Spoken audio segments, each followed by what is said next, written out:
Hi, my name is Patricia, and I am a mother to 3 beautiful children and a peer support worker.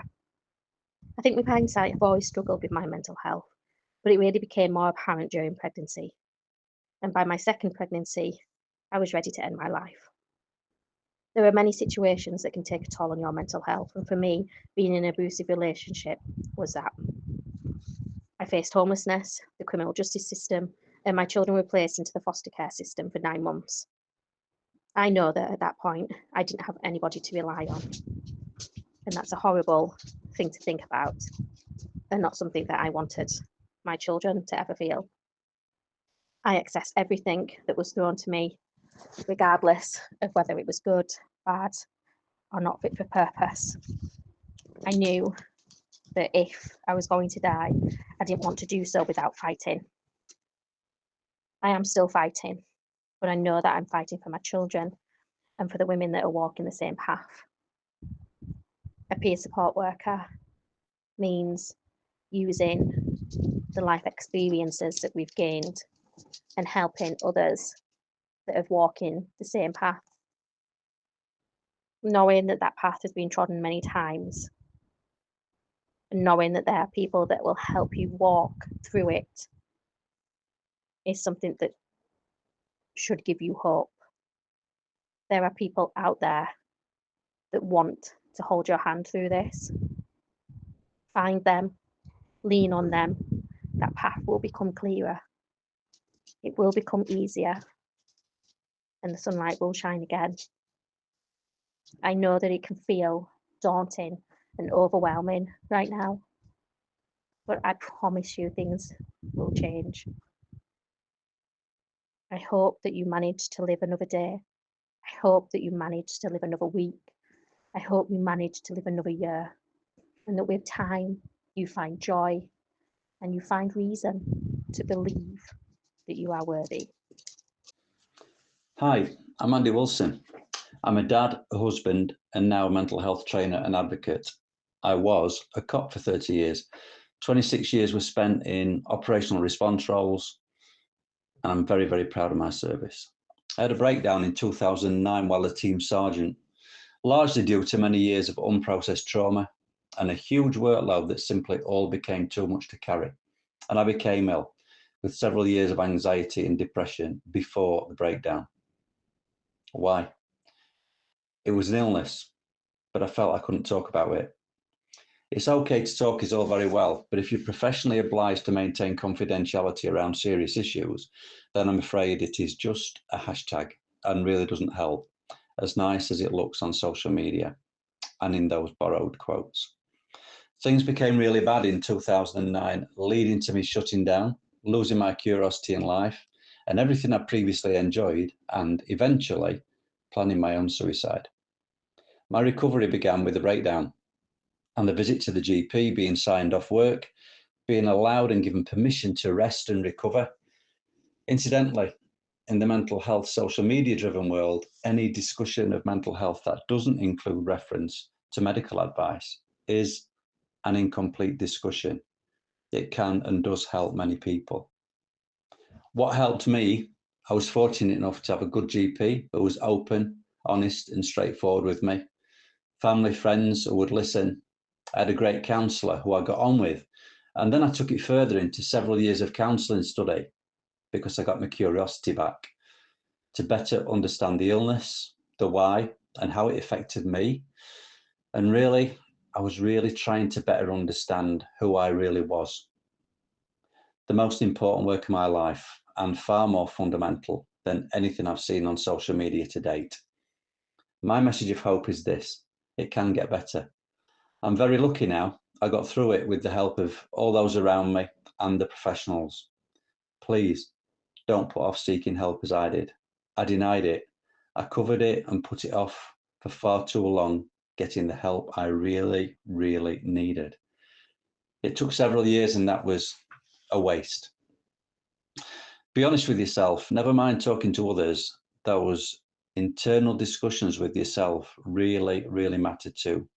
It isn't weak to see a GP or seek professional help or to take medication. You deserve to feel good. Please help yourself when you know that things aren't right and reach out to the right people for you. Take care. Andy. Hi, I'm Samantha, but better known as Sammy. I'm from Doncaster, South Yorkshire. I'm a creative and sensitive soul and a multi-talented artist. I do part-time cleaning, own Holly's Handmaids 22, where I sell personalised cards and oil paintings, and I do freelance modelling and acting. I started experiencing struggles with my mental health at the age of 16 when I had depression. And from then it continued over the years, and it just felt very on and off. I'd do well for a period of time, and then I'd find I'd be struggling again. I seemed to always need a couple of months off work when it'd get bad. I tried some counselling but was always limited to 4 sessions, so never really felt I got enough support to break that cycle. The worst days of my depression made the simplest of tasks feel overwhelming and seemed impossible to do. I was battling with feeling worthless, not good enough. I didn't know who I was or felt I had any purpose. I was lost. The depression felt like blinkers, so that all I could see was negative. I didn't want to feel this pain, be suffering, struggling to live and not just survive. That was a burden. That wasn't worthy enough to live. And so I didn't want to be here anymore. It felt like my only way out of suffering was to end my life. And thankfully I am still here, despite what actions I took. And since then, I have worked tremendously hard on myself and my mental health, putting them first. I started with a gratitude journal, writing 3 things I'm grateful for each day, trying to teach my brain to focus on the good and the here and now. My creativity is what I say always saves me. Whether I'm painting or acting or any other creative outlet, they help stop any negative thoughts. They draw me into the project and I just feel happy. I love going on hikes because being on top of a mountain is where I feel most at peace. I joined a self-development membership group when it started called the Happy Me Project Membership. I've been a member for over 3 years now, and it's literally the best investment I've ever made. My message of hope for others is from the lyrics taken from a song that on a bad day helps speak to me and helps guide me forward. It's called The Sun Is Rising by Britt Nicole. Even when you can't imagine how you're ever going to find your way out, even when you're troubling in your doubt, just look beyond the clouds. The sun is rising. Hi, I'm Ellie, and I'm from Greater Manchester. I just wanted to have a word with anyone who's struggling right now. I started having really dark thoughts about myself when I was still in school. I was way too young to know what to do with all that pain. In fact, suicidal thoughts became something I just got used to. It was like a shadow that followed me everywhere. And even now, as an adult, they turn up every now and then.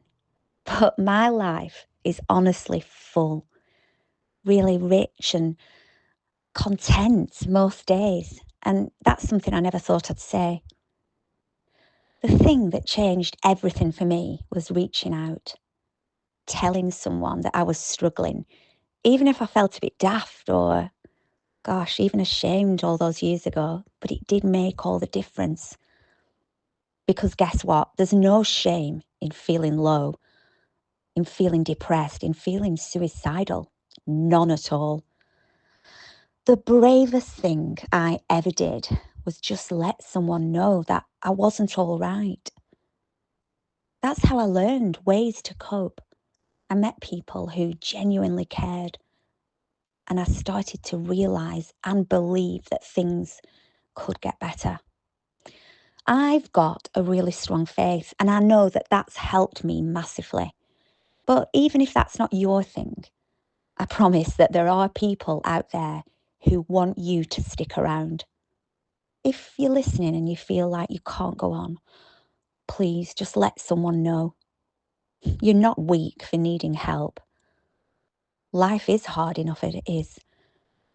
No one should have to go through the really tough bits alone. And if you remember nothing else, remember this. It's something that I always say, and it's true.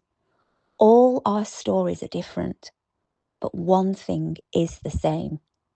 We matter. You matter, even if you don't believe it right now. There are people you haven't met yet. There are conversations still that you can have. There are places that you've never even seen. Tonight might just feel like another really hard night, but you never know what could change tomorrow. So just hold on. You matter, honestly. Please don't forget that. Hi, my name's Jez and I'm from Sheffield, and I'm just a regular guy living what I deem to be a regular life. I go to work every day and I support my young children, and sometimes that gets on top of you, and that's okay. Life can be difficult and life can be hard, and it is okay to reach out for help, and that's ultimately what I did. I was really low. Everything was on top of me. Money worries, work worries, and I didn't say anything to anyone and just let it get on top of me until one day, ultimately, I decided I've had enough of this. I'm sick of this. What's the point of me being here anymore?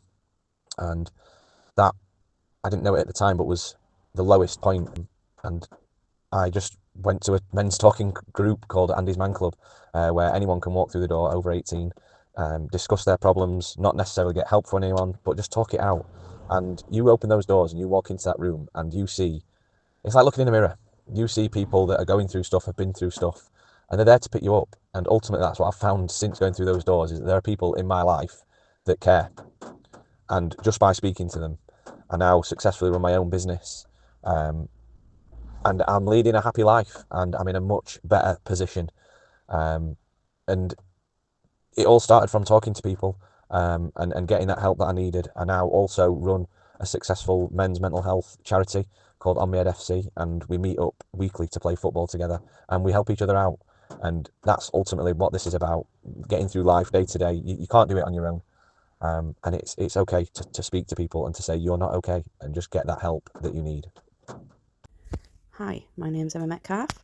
I'm 37 years old. I live in Millhouse Green and I am a foster carer now. And I've come to share my story in the hopes that it helps somebody somewhere, because there's too many people struggling on their own out there, and I don't want anyone to ever feel like I felt. So the first question I've been asked is, how bad did things get? And I think the only way to honestly answer that is to say that it got as bad as it could have done. We went right down into the dark hole, and I, in a total act of selflessness, and it was one of the most selfless decisions I've ever made, I decided that people around me were better off without me, and that I was causing everybody all this pain. Unfortunately for me, I lost my dad, and I was 17 years old. A few years later, I broke my back, and whilst I was recovering, I found out that my fiancé of 7 years was having an affair with my younger sister, who was also my best friend. It was hard, it was lonely, because I didn't feel like anybody understood how I felt. And I think through this process, one of my favourite phrases is, when I becomes we, wellness is achieved. And that was very true for me. When I felt supported by other people and accepted to achieve my wellness, I stopped worrying about some of the things I had done before, and I started to concentrate on who I wanted to be. And one of the biggest things that helped me was when I felt so out of control of my life, and I used to describe it as being in a car and I was the passenger and not the driver. And I wanted to be the driver again, but I didn't know how to take that back and how to do it. So one of the first things that I did was, even though I couldn't help myself, which was quite comical, I started helping other people. So I used to, at Christmas, go and volunteer to feed the homeless. I used to make all of the puddings and take them in. And I think that was a big step for me, because that gave me back some of my confidence, some of my feeling that I had a purpose, because I didn't feel like that anymore. I just felt like I was this drain on everybody. So that was a really important step for me. Obviously, alongside that, I was liaising with the doctors and, trying to access crisis teams, and, I got medication. That was a big step. That took a lot of pressure, and I was always dead against medication. I didn't want to be on it. I thought it was pointless. But actually, when they found one that worked for me, it just took enough pressure off my shoulders for me to be able to breathe, and therefore it put me in a more open position to access the therapy that I desperately needed. I desperately thought it was ridiculous and it was pointless talking to some randomer that I didn't know, and how could they help fix my problems. Nothing can fix your sister running off with your fiance. There's no therapist in the world that can change that. But it's not about changing it. It's about equipping yourself with the coping mechanisms, with the ability to stop yourself from spiralling, the ability to spot your triggers. That was a big one for me. And that's what therapy does. It can't undo whatever awful situation has led to your spiral, but it can help you stop spiraling and start your trajectory in a different direction, which is so important. And being outside, animals, that was the other thing that helped me. I needed to be not confined. I needed there to be no pressure. I needed for people to not ask questions when I didn't want to talk about it. And I think animals give you that escape. They don't expect anything. You don't have to speak. If there's one thing that I've learned, it's in your darkest hours, that is the day that you need the sunshine. Because even if it's just the sunshine that gets you through that day, if it's just a walk around a local park, if anything outside, be outside. And then you might meet a stranger, you might meet somebody you know, you might have a chat and you feel a little bit better that day. And that's just one more day that you've made it through. And that's really important. Just take it one day at a time, take all the pressure off your shoulders, and just allow yourself to breathe. Hi, my name is Mark. I'm 53 years of age and I live in Kenilworth in Warwickshire. In 2021, I kind of reached a pivotal moment in my life when I realised I needed some help. I'd been experiencing unexplained outbursts of anger for a number of years, and it started to affect my work life. So I knew that I needed to do something about it. So I reached out, found a local therapist, and undertook a course of 12 weeks of psychotherapy. During this time, we unpacked and unpicked a lot of issues that I thought I'd, in inverted commas, dealt with during my life. The usual sorts of things that we all face during life, marriage breakdowns, relationship breakdowns, betrayal, all sorts of different things. During one of these sessions, there was a life-changing moment for me when the therapist made a connection for me to quite a serious car accident I was involved in 1997. I had some quite severe injuries, sort of a head injury that put me off work for 10 months. And I thought that I'd recovered from it and dealt with it. But kind of unbeknownst to me, there was a sort of deep-rooted link, I suppose. And a link was made between the fact that I was cut out of the car by the emergency services. And it made me realise that I had a quite severe aversion to certain frequencies of noise. And so I'm an engineer for a living. So being around cutting equipment and grinding equipment and these sort of loud, high frequencies of noise, I didn't realise until this link was made that these were causing me huge amounts of anxiety. And because I didn't understand why, it manifested itself in anger. And honestly, from the day that link was made, even though I still had these episodes, shall we say, because I understood the link, I could deal with it.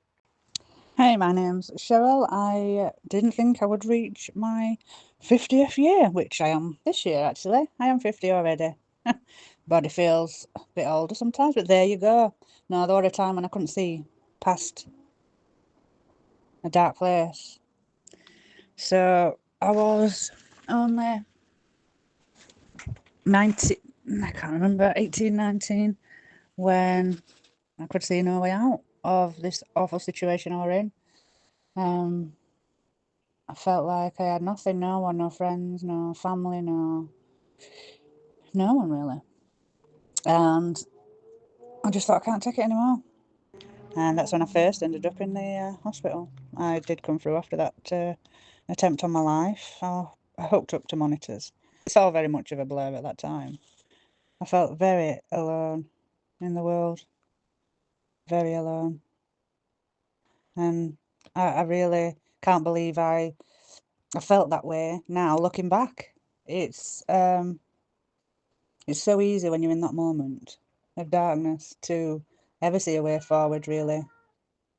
But there is, the situation will change.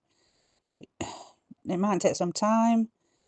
It might take a different perspective. It might take help from people. But if you want to get help, just reach out to someone, anyone. That's the hardest part, actually, asking people for help. Because things do change. And I'm glad I didn't.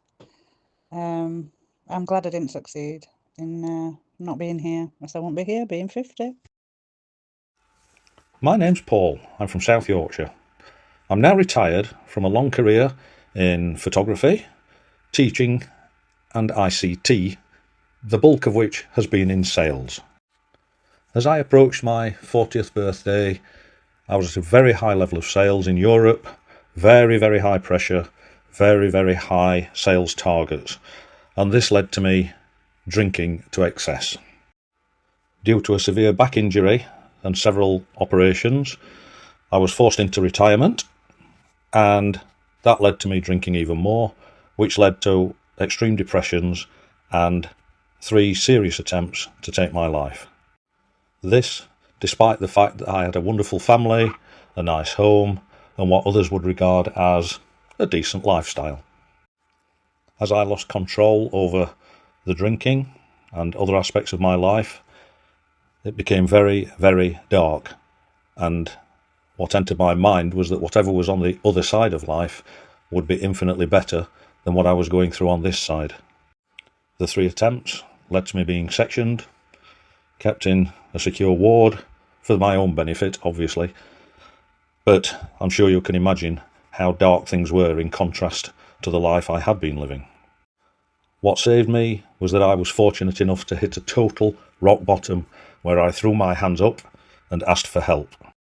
That help came in the form of an extended stay in an alcohol treatment centre, and I haven't had a drink since, over 30 years. In that 30 years, I've done charity work in Romania and Bosnia, as well as in this country, and I've had the most incredible life experiences. I'm certain that there is somebody for everybody, regardless of the depths of despair to which you may sink, and I believe that there is always, always hope for the future. If you see somebody or know somebody who you think or believe may be in the depths of despair, then ask simple questions like, are you having suicidal thoughts? Or, is there anything I can do to possibly help?